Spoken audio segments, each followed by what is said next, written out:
அப்பா ரொம்ப அழகா காமிச்சிருக்கீங்க சார். ஹலோ, அவர் உண்மையிலேயே அழகுப்பா. இல்ல கரெக்ட். பட் நான் எங்க அப்பாவை வந்து வீட்டுல பார்த்த விதம் வேற, பட் சினிமால பார்த்த விதம் கண்டிப்பா வேற. இதுல சாதாரணமா தான் நடிக்க இருந்தேன்.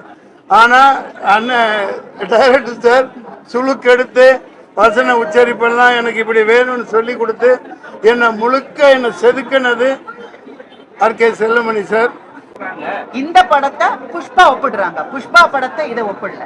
இதுதான் ஃபர்ஸ்ட்.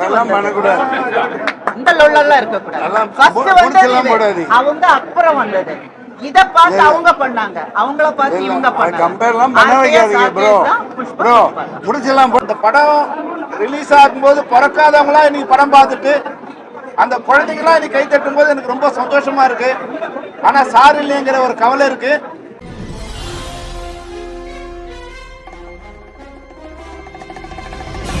எல்லாருக்கும் வணக்கம்.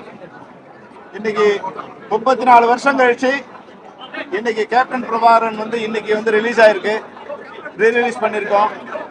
தமிழ்நாடு முழுக்க மக்கள் வந்து மிகுந்த ஆரவாரத்தோட இன்னைக்கு ரிலீஸ் ஆகிற படம் மாதிரி இதுக்கு வந்து மிகப்பெரிய ஆரவாரம் கொடுக்குறாங்க. அது மட்டும் இல்லாம நாங்க எல்லாரும் உட்காந்து படம் தியேட்டர்ல பார்த்தோம். அன்னைக்கு எவ்வளவு கிளாப் பண்ணாங்களோ அதே மாதிரி தான் இன்னைக்கும் கிளாப் பண்றாங்க. அன்னைக்கு எந்த வசனத்துக்கு கிளாப் பண்ணாங்களோ அதே போல இன்னைக்கு வசனத்துக்கு கிளாப் பண்றாங்க. விஜயகாந்த் சார் வந்து அந்த போலீஸ் ஸ்டேஷன் ஃபைட்ல பேக் ஷாட்ல போய் அன்னைக்கெல்லாம் எப்படி கை தட்டாங்களோ சேம் ஷாட் தான் இன்னைக்கு கை தட்டுறாங்க. அந்த படம் ரிலீஸ் ஆகும்போது பிறக்காதவங்களா இன்னைக்கு படம் பார்த்துட்டு அந்த குழந்தைங்களாம் இன்னைக்கு கை தட்டும் போது எனக்கு ரொம்ப சந்தோஷமா இருக்கு. ஆனா சார் இல்லைங்கிற ஒரு கவலை இருக்கு. ஆனாலும் அவர் பேசுற ஒவ்வொரு வசனத்துக்கும் ஒவ்வொரு ஷாட்டுக்கும் உண்மையாவே ரொம்ப சந்தோஷமா இருக்கு. இங்க மட்டும் இல்ல, நான் நிறைய நண்பர்கிட்ட விசாரிச்சேன். தமிழ்நாடு முழுக்க இந்த படத்துக்கு வந்து மிகப்பெரிய ஆரவாரமா இருக்கு. இன்னைக்கு வந்து ஷோ ஹவுஸ்ஃபுல்லா இருக்குனாங்க, அடுத்த ஷோ ஹவுஸ்ஃபுல்லா இருக்கு. அதாவது வந்து படத்துக்கு ஓப்பனிங்கே இல்லாம இருக்கிற இந்த காலகட்டத்தில் 35 வருஷம் கழிச்சு இந்த படம் ரிலீஸ் பண்ணா கூட இந்த ஷோ ஹவுஸ்ஃபுல்லா இருக்கு. எல்லா இடங்களுமே மிகப்பெரிய ஆரவாரத்தோட மக்கள் வரவேற்கிறாங்க. பாசமுள்ள பாண்டியரே சாங் வரும்போது தேட்டர்ல எல்லாரும் எழுந்து ஒரே ஆட்டம் ஆடுறாங்க. அதை விட ஆட்டமா தேரோட்டமா வரும்போது வந்து தேட்டர்ல எல்லாருமே வந்து டான்ஸ் ஆடுறாங்க. அவங்களுக்கு என்ன பிடிச்சிருக்குன்னு எனக்கு தெரியல. அது போல வந்து பிடிச்சிருக்கு. அது போல வந்து கிளைமேக்ஸ் சீன்ல வந்து விஜயகாந்த் சார் பேசுற ஒவ்வொரு வசனத்துக்கும் தேட்டர்ல வந்து அனல் பறக்குது. உண்மையாவே வசனகர்த்தா லியாகத் அலிகான் சாருக்கும், மன்சூர் அலிகானுக்கும், ரம்யா கிருஷ்ணனுக்கும், சூப்பர் சுப்ராயனுக்கும், இந்த படத்துல ஒர்க் பண்ண எல்லா டெக்னீஷியனுக்கும் நன்றி சொல்ல விரும்புறேன். இதை விட முக்கியமா இந்த படத்துக்கு உயிர் கொடுத்த பின்னணி இசையின் மூலம் ஒவ்வொரு இடத்துலையும் தான் நிக்கிற இளையராஜா சாருக்கும் இந்த நேரத்தில் நான் நன்றி சொல்ல விரும்புறேன். 2 பாட்டு தான் இருந்தாலும் ஆட்டத்தை தேட்டர்ல வந்து நீங்க வந்து பாத்தீங்கன்னா தெரியும், படம் முழுக்க வந்து விளையாடிட்டே இருக்காங்க. இந்த நேரத்துல இந்த பிரம்மாண்டமான படத்தை உருவாக்கிய ஏஎஸ் இப்ராஹிம் ராவுத்தர் அவரை நான் மறக்க முடியாது. ஒரு காட்சிக்கும் வந்து எனக்கு 500 பேர் வேணும், 1000 பேர் வேணும், 100 குதிரை வேணும், 60 குதிரை வேணும், ஃபைட்டர்ஸ் வேணும்னு சொல்லும் போது எதுக்குமே சலிக்காம வந்து படம் முடிகிற வரைக்கும் வந்து எனக்கு ஒரு பெரிய தூணா இருந்தாரு. ஏஎஸ் இப்ராஹிம் ராவுத்தரும் கேப்டன் விஜயகாந்த் சார் இல்லைன்னா இந்த படத்தை நான் உருவாக்கி இருக்க முடியாது. ஒருவேளை அவங்க 2 பேர் இருந்திருந்தாங்கன்னா இன்னைக்கு கமலா தட்டில் லெஃப்ட்டும் ரைட்டுமா அவங்க இருந்திருப்பாங்க. நாங்கள் அந்த படத்தை ரொம்ப சந்தோஷமா பார்த்துருப்போம். இருந்தாலும் அவங்களோட ஆசீர்வாதம் எங்களுக்கு கிடைக்குங்கிற ஒரு நம்பிக்கை எனக்கு இருக்கு. எல்லாருக்கும் நன்றி. இந்த படத்தை 2025 வந்து டிஜிட்டல் உலகத்துல நீங்க சினிமா போயிட்டு இருக்கு. நீங்க அந்த காலகட்டத்தில் வந்து ஒரு பிரம்மாண்ட படத்தை வந்து பண்ணிருக்கீங்க. இது எப்படி சார் நீங்க சாத்தியம் பண்ணி இன்னைக்கு உள்ள டைரக்டர்ல எடுக்க முடியுமா? அது மாதிரி பிரம்மாண்டத்தை சார் எடுக்கணும்னு நினைச்சா எடுக்கலாம். ஆனா இதுக்கு வந்து விஜயகாந்த் சார் மாதிரி ஒரு ஹீரோ வேணும்.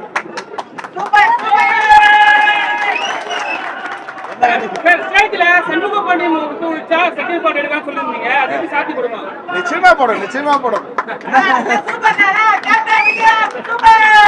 ஏன்னா வந்து நான் படம் பார்த்தேன், சண்முக பாண்டியன் படம் பார்த்தேன். விஜயகாந்த் சாருக்கு 1 இன்ச்சும் குறையாம ஏறி அடிக்கிறாரு அவர் வந்து. ஆமா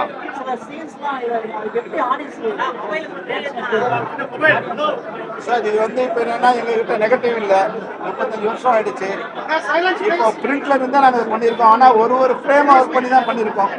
அதனால வந்து என்ன மேக்ஸிமம் பண்ண முடியுமோ அந்த அளவுக்கு பண்ணிருக்கோம். நீங்க என்ன பாருங்க, இன்னைக்கு எடுத்த படத்துக்கும் அதுக்கும் ஒரு பெரிய டிஃபரன்ஸ் நீங்க கண்டுபிடிக்க முடியாது. ஃபிலிம்ல இருந்து நாங்க டிரான்ஸ்ஃபர் பண்ணியிருந்தா கூட நீங்க அதை வந்து டிஃபரன்ஸ் கண்டுபிடிக்க முடியாது. நிச்சயமா அது ஈக்குவலான இதுதான் இருக்கு. பேசும்போது சொன்னீங்க பிரபாகரன் படம் செகண்ட் ரீலீஸ் பண்ணும்போது ஒரு விஷயம் 6 மாசம் வந்து ஒர்க் பண்ணாங்க, அது எனக்கு ஒர்க்கிங் பிடிக்கலன்னு சொன்னீங்க. இப்போ இந்த ஸ்டைல் உங்களுக்கு பிடிச்சிருக்கா? நிச்சயமா இப்ப நீங்க பாத்தீங்க இல்லையா, முதல்ல என்னன்னா அவங்க டிரான்ஸ்ஃபர் பண்ணும்போது வந்து அந்த ஃபிலிம்ல இருந்து டிரான்ஸ்ஃபர் பண்ணது கொஞ்சம் வந்து கிளாரிட்டி இல்லாம இருந்தது. நான் அப்புறம் அந்த கார்த்திகை கூப்பிட்டு சொன்னேன், கார்த்திக் இது மாதிரி வந்து பண்ணா இப்போ உழைப்பு வீணாயிடும். அதனால வந்து ஒரு 3 மாசம் 4 மாசம் லேட் ஆனாலும் பரவாயில்ல, இது ஒரு ஃப்ரேமா ஒர்க் பண்ணணும். அப்படி பண்ணாதான் வந்து நல்லா இருக்கும். டிஐ பண்றது வந்து சும்மா ஒரு ஷார்ட்டா பண்ணக்கூடாது, ஒரு ஃப்ரேமா பண்ணணும்.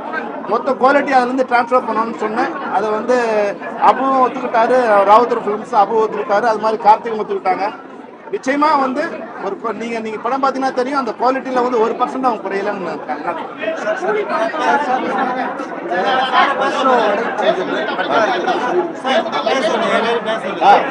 சார் நிச்சயமா உங்க எல்லாரோட ஆதரவோட, மக்களோட ஆதரவோட,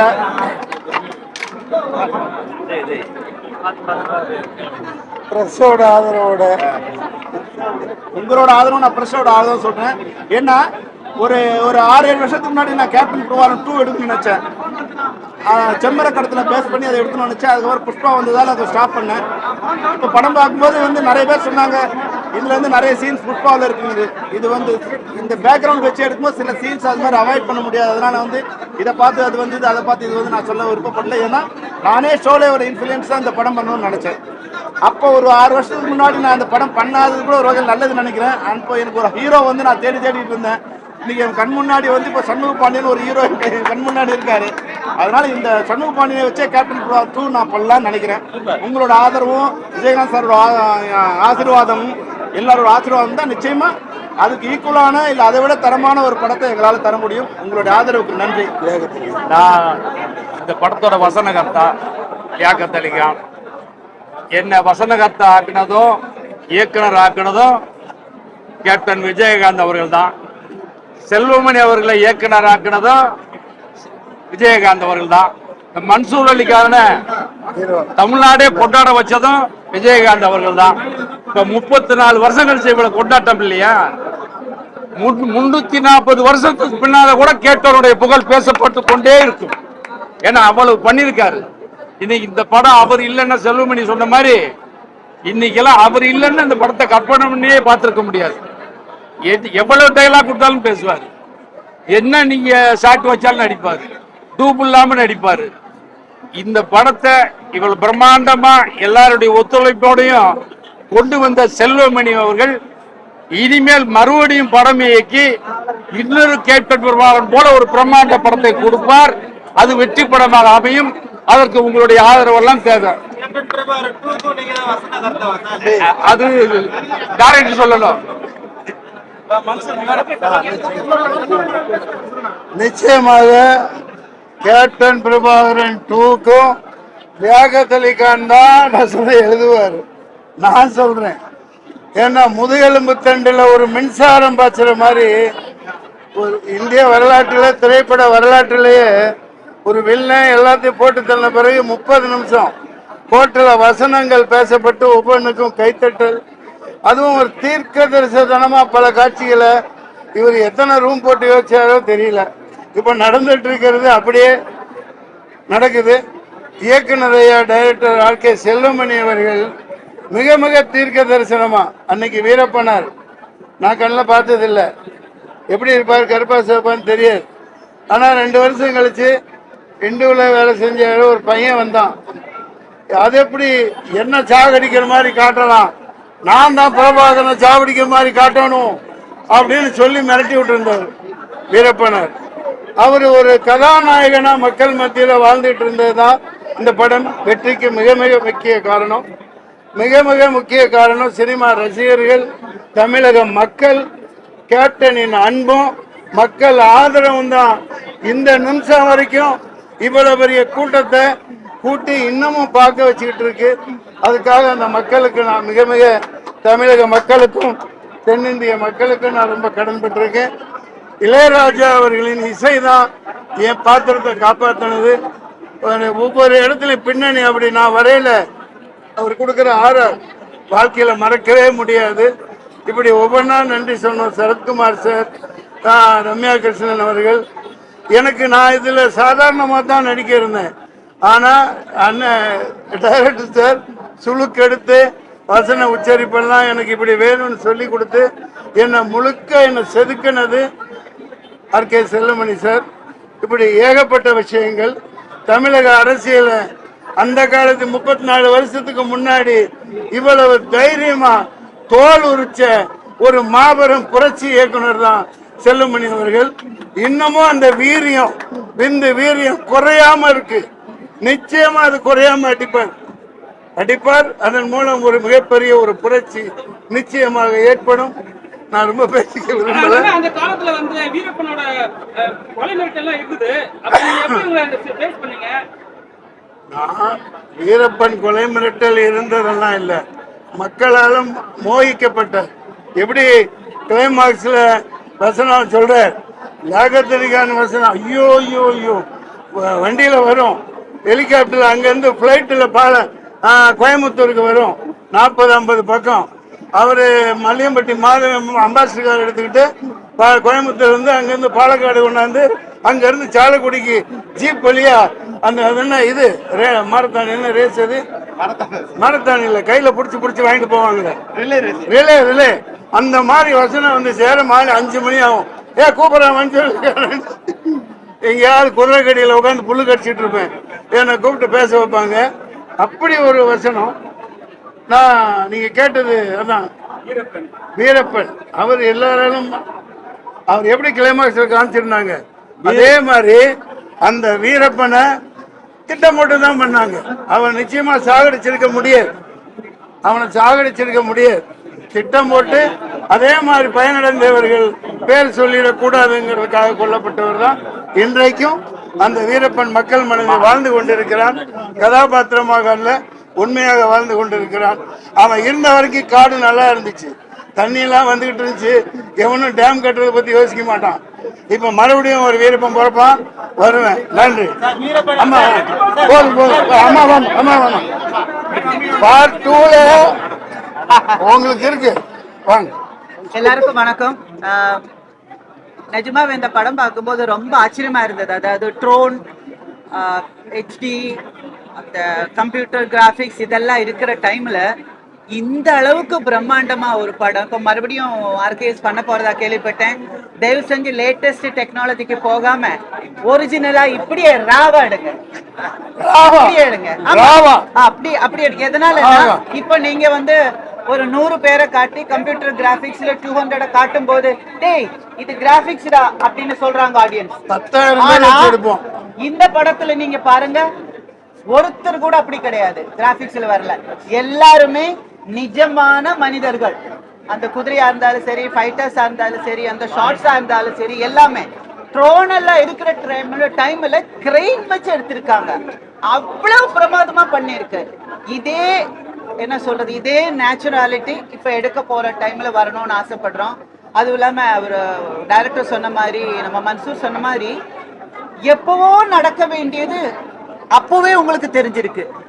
அதுக்கு தகுந்த மாதிரி வசனங்கள் பேசியிருக்கு. அதுவும் இல்லாம நான் படம் பார்க்கும்போது நானும் டைரக்டர் ஃபீல் பண்ணேன். எந்த டயலாகுக்கு அப்ப கிளாப்ஸ் கொடுத்தாங்களோ அதே டயலாகுக்கு இப்பவும் கிளாப்ஸ் கொடுக்குறாங்க. நிஜமா ஆச்சரியமா இருந்தது. அதுவும் விஜயோட பையன் கூட உட்காந்து படம் பார்க்கும்போது ரொம்ப சந்தோஷமா இருந்தது.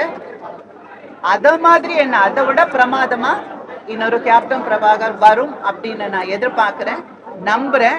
நாம எல்லாருமா சேர்ந்து மறுபடியும் இதே மாதிரி ஒரு 100 டே பிக்சரா அதை மாத்துவோம். இந்த படத்தை புஷ்பா ஒப்பிடுறாங்க, புஷ்பா படத்தை இதை ஒப்பிடல. இதுதான் ஃபர்ஸ்ட். இந்த லொல்லெல்லாம் இருக்க கூடாது. ஃபர்ஸ்ட் வந்தது அவங்க, அப்புறம் வந்தது. இத பார்த்து அவங்க பண்ணாங்க, அவங்கள பார்த்து இவங்க பண்ணாங்க. கம்பேர்லாம் பண்ண வைக்காதீங்க ப்ரோ. ப்ரோ முடிச்செல்லாம் போடாதீங்க ப்ரோ. அவர் அந்த இடத்துல Thank you, thank you, thank you.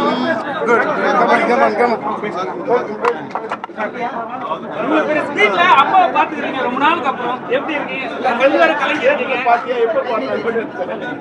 நான் இந்த படம் எடுக்கும் போது நான் பிறக்கல, அண்ணன் தான் பிறந்திருந்தாங்க. நான் அந்த படம் வந்து வீட்டில் டிவியில தான் பார்த்துருக்கேன். ஃபர்ஸ்ட் டைம் தியேட்டர்ல பார்க்கறது எனக்கு ரொம்ப ரொம்ப சந்தோஷமா இருந்துச்சு. அப்பாவை ரொம்ப அழகா காமிச்சிருக்கீங்க சார். ஹலோ, அவர் உண்மையிலேயே அழகுப்பா. இல்ல கரெக்ட். பட் நான் எங்க அப்பாவை வந்து வீட்டில் பார்த்த விதம் வேற, பட் சினிமால பார்த்த விதம் கண்டிப்பா வேற. ரொம்ப சூப்பரா இருந்துச்சு படம்.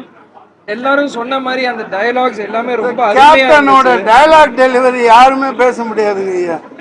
டயலாக் டெலிவரி மாடுலேஷன் எல்லாருமே வந்து அந்த ஓப்பனிங் ஃபைட்டை ரொம்ப என்ஜாய் பண்ணி இப்பவும் பாக்குறாங்க. இப்ப இருக்க 2K கிட்ஸா இருக்கட்டும், அப்ப இருந்த 90s இருக்கட்டும், எல்லாருமே இன்னமும் இந்த படத்தை ரொம்ப என்ஜாய் பண்ணி பாக்குறாங்க. டைலாக்ஸா இருக்கட்டும், சாங்ஸா இருக்கட்டும், ஃபைட்டா இருக்கட்டும், ரொம்ப நல்லா பண்ணியிருக்காரு சார். நான் இந்த படத்தை 90sல எடுத்தாங்கன்னு சொன்னா நம்பவே முடியாது. ஏன்னா அப்பவே வந்து இவ்வளோ டெக்னாலஜி, இவ்வளோ கிறிஸ்பா, இவ்வளோ ஷார்ப்பா எடுத்திருக்காரு. இப்போ இந்த படம் பார்த்தா கூட போர் அடிக்கல. என்ன இப்போ இருக்கிற ஹீரோவா கேட்டீங்கன்னா இந்த மாதிரி படம் இன்னும் நிறைய டைரக்டர்ஸ் எடுக்கணும், இந்த மாதிரி இன்ட்ரெஸ்டிங்கா கொண்டு வரணும்னு தான் நான் ஆசைப்படுவேன். ரொம்ப வருஷம் கழிச்சு அப்பாவை ஸ்க்ரீன்ல பார்க்கும்போது எனக்கு அழுக வந்துருச்சு. என்னால் அதை கண்ட்ரோல் பண்ண முடியல. ஸோ இந்த மாதிரி இன்னும் நிறைய அப்பாவோட படத்தை எனக்கு ஸ்க்ரீன்ல பார்க்கணும்னு ரொம்ப ஆசையா இருக்கு.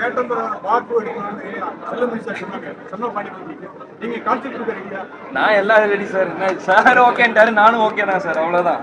சார் எப்பவுமே வந்து சார் வந்து கேப்டன் சொல்லுவாங்க. நேற்று வந்து ஒரு பெரிய விஜய் சார் என்ன சொல்றாரு, அண்ணான்ட்டாரு.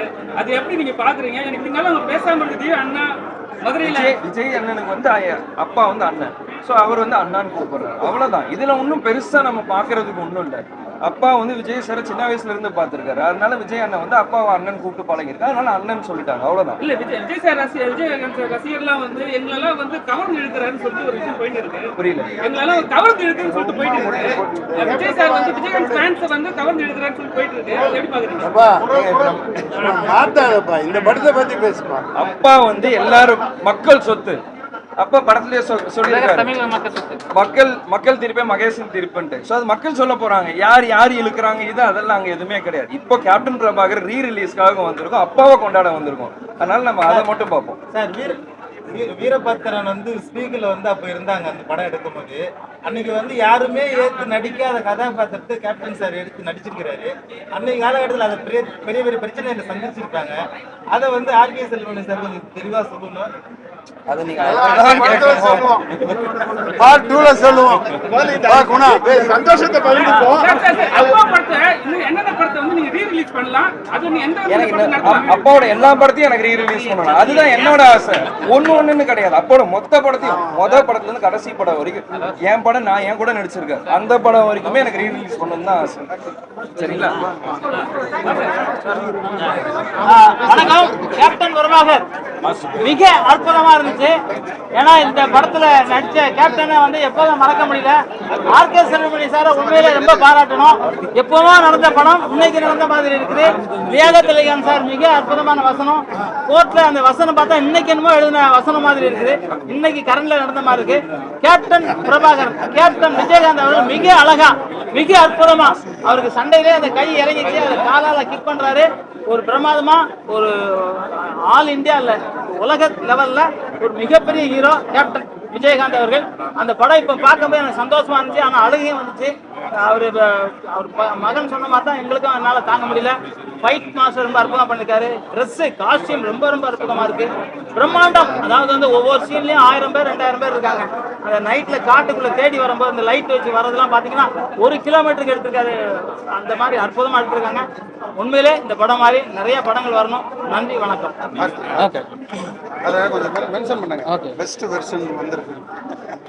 அனைவருக்கும் வணக்கம். கேப்டன் விஜயகாந்த் சாரோட 100வது படம் கேப்டன் பிரபாகரன். இந்த படத்தை பிரம்மாண்டமான முறையில் 450 தேட்டருக்கு மேலே ஸ்கிரீனில் தமிழ்நாடு ஃபுல்லாக நம்ம ரிலீஸ் பண்ணியிருக்கோம் ஸ்பேரோ சினிமாஸ் நிறுவனம் மூலமாக. அவர் காலையிலேருந்து திருவிழா மேலே கொண்டாடுறாங்க. ஏகப்பட்ட ஃபோன் கால்ஸு. ஒரு ஷோ தான் முடிஞ்சிருக்கு, 140 ஷோ இன்க்ரீஸ் பண்ணிட்டாங்க. எல்லாமே காம்ப்ளெக்ஸ் தியேட்டர், பெரிய விஷயமா இருக்கு. இப்பதான் நான் அப்டேட் பண்றேன்னா செல்லுமணி சாருக்கு இப்பதான் அப்டேட் பண்றேன். ரொம்ப சூப்பரா ரசிகர் கொண்டாடுறாங்க. இந்த தமிழக மக்கள் இல்ல உலக மக்கள் கேப்டன் விஜயகாந்த் அவர் பர்த்டே அன்னைக்கு வேற லெவல்ல திருவிழா மாதிரி கொண்டாட போறாங்க. ரொம்ப ரொம்ப சந்தோஷம். இதுக்கு உறுதுணையா இருந்த செல்லுமணி சார், கேப்டன் குடும்பத்துக்கும் கேப்டன் ரசிக பெருமக்களுக்கும் அனைவருக்கும் நன்றி. அதே மாதிரி நேற்று 6:30 மணிக்கு தான் இந்த அப்டேட் வெர்ஷனை நான் போய் எல்லா கியூப்ல இருந்து யூஎஃப்ஓல இருந்து அப்டேட் பண்ணேன். காரணம் 1 இயரா ஒர்க் பண்ணிட்டு இருக்கோம். நாங்க 1 இயரா ஒர்க் பண்ணி செல்லுமணி சார் கிட்ட பார்க்க ஒவ்வொரு விஷயனா எனக்கு ஒரு பெரிய வாய்ப்பு கொடுத்தாரு. அது வாய்ப்பா நினைக்கல, வரமா நினைக்கிறேன் இந்த படத்தை நான் ரிலீஸ் பண்றது. ஏன்னு கேட்டீங்கன்னா ஒவ்வொரு பிரேமா உதவி இயக்குனர் மாதிரி அவரோட நான் வேலை செஞ்சு இந்த படத்தை ரெடி பண்ணேன். நேற்று 6 மணிக்கு போய் இந்த 4Kல அப்டேட் பண்ணேன். வேற லெவல்ல வந்திருக்க கண்டென்ட். மக்கள் ரசிகர் பெருமக்கள் இந்த படத்தை பார்த்துட்டு சூப்பரா ரசிப்பாங்க. அனைவருக்கும் நன்றி, வணக்கம்.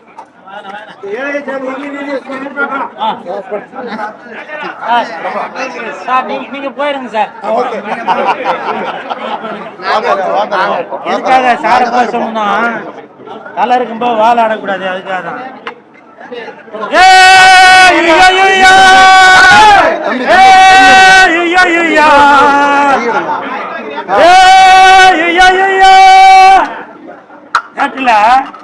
எனக்கு தெரிஞ்சு ரஜினி சார் படம் அதில் தான் வந்து அந்த சாங்கை வந்து மறுபடியும் ரிப்பீட் போடுவாங்க. இந்த படத்தில் கேப்டன் பிரபாகரன் படத்தில் அந்த சாங்கை 3 தடவை திருப்பி போட்டாங்க. அது பார்க்கும்போது அவ்வளோ சந்தோஷம். நான் இன்னும் கொஞ்சம் சின்ன பையனாக இருந்தாக்க நான் போய் ஸ்க்ரீன் மேலே போய் ஆடி இருப்பேன். அப்படின்னு அது இப்போ பார்க்கும்போது அப்படியே எனக்கு மயிரெலாம் அப்படியே நட்டுக்குது. இப்போ பார்க்கும்போது இந்த கேப்டன் பிரபாகரன் படம் பிரம்மாண்டமா இருக்கு. 30 வருஷத்துக்கு முன்னாடி மிக பிரம்மாண்டமா இருந்திருக்கிறான். இந்த படத்தோட இயக்குனர் ஆர்கே செல்லுமணி சார், செல்வத்துள் செல்வம் ஆர்கே செல்வம் அப்படின்னு தான் சொல்லலாம். அந்த அளவுக்கு இந்த படத்தை மிக பிரம்மாண்டமாக, ஏன்னா நான் பிறக்கிறதுக்கு முன்னாடி சந்திரலேகா, அலிபாபா 42, ஸோ இந்த மாதிரி படங்கள் தான் பிரம்மாண்டமான படம் அப்படின்னு சொல்லிட்டு இருந்தாங்க. ஆனால் நான் பிறந்ததுக்கு அப்புறம் 91ல் இந்த படம் தான் மிக பிரம்மாண்டமான படம் அப்படின்னு சொல்லி நான் பேப்பர்ல நியூஸ்ல எல்லாம் வந்ததை பார்த்தேன். ஸோ இந்த ஹோல் டீமுக்கும் மனமார்ந்த வாழ்த்துக்கள். அதே மாதிரி கேப்டன் நான் உங்க கூட மரியாதை படத்தில் நடித்தேன். ஒரு சீன் தான் நடித்தேன். இப்போ வரைக்கும் அந்த சீனு ஃபேஸ்புக்கில், இன்ஸ்டாகிராமில் அப்படியே வந்துட்டே இருக்கு. சமீபத்தில் உங்களுடைய மகன் சண்முக பாண்டியன் நடித்த படத்தில் கூட ஓப்பனிங்கில் படைத்தலைவன் ஓப்பனிங்கில் நீங்கள் வந்து சாப்பாட்டுக்காக நான் கஷ்டப்பட்டேன், யாருமே இனிமேல் சாப்பாட்டுக்கு கஷ்டப்படக்கூடாது அப்படின்னு சொல்லி உங்களை பற்றி ஒரு 2 வரிகள் போடுவாங்க. அதில் கூட அந்த மரியாதை படத்தில் வர வரிகள் அதில் அந்த சீன் அதில் போட்டு காட்டியிருக்கீங்க. கேப்டன், நீங்கள் மறைந்தாலும் இன்றும் பலரது மனதில் இருந்து கொண்டு தான் இருக்கீங்க. எந்த ஒரு நடிகருக்குமே கிடைக்காத பாக்கியம் அவருடைய 100வது படம், கேப்டனோட 100வது படம் ஓடி இருக்கு. இது வரைக்கும் எந்த நடிகருக்குமே 100வது படம் ஓடினதில்லை. அப்படி பெருமைக்குரிய நடிகர் நீங்க. மன்சூர் அலிகான் என்ன பேரவாகரா அப்படின்றாரு. அப்போ அந்த 91ல் பார்த்தவங்களுக்குலாம் இந்த நடிகரப்பா ஐயோ படுபாவி வந்துட்டானா அப்படின்னு சொல்லி அவரை பார்த்து பயப்படுவாங்களாம். இப்போ நானும் அவரை நண்பர்களாக இருக்கிறதுனால எனக்கு அவரை பார்த்து பயம் இல்லை. ஆனால் அப்போ எல்லாரும் அவ்வளோ பயந்துருக்காங்க. அவரை ஓப்பனிங் ஷாட்டு காட்டும் போதே முகத்தில் ரத்தம் தெரிக்குது. அப்படி கேப்டன்னால வாழ்ந்தவங்க, இன்னமும் வளர்ந்துட்டு இருக்கவங்க நிறையா பேர்.